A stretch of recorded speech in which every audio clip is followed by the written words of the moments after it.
reflexive pronouns.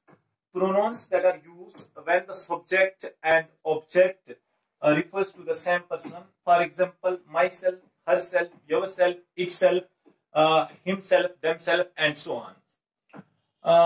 I believe in myself. Zeba managed to save herself. Reflexive pronouns है क्या? Reflexive pronouns words हैं. क्या है? Words हैं जो इस्तेमाल होते हैं subject and object of the same person. जो इस्तेमाल किए जाते हैं सब्जेक्ट पार्ट, जो सब्जेक्ट होगा सेंटेंस के अंदर और ऑब्जेक्ट जो होगा सेंटेंस के अंदर refers to the same person. एक ही पर्सन को रेफर किए जाते हैं. हम एक एग्जांपल को लेते हैं, समझते हैं कि किस तरह से ये सेम पर्सन को रेफर किए जाते हैं, सब्जेक्ट भी और ऑब्जेक्ट भी. फिर देखते हैं. I believe in my self.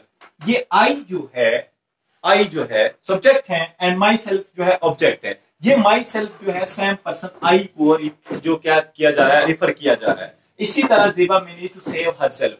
ये जो हर सेल्फ है ऑब्जेक्ट है और ज़ेबा सब्जेक्ट है, तो ये सेम पर्सन को रेफर किया जा रहा है. ये सारे के सारे myself, herself, yourself, himself, themselves, yourself, oneself and so on, सारे के सारे वर्ड्स जो आएंगे आपको, ये सारे के सारे रिफ्लेक्सिव प्रोनाउंस हैं क्योंकि ये सेम पर्सन को रेफर किए जाते हैं. समझ?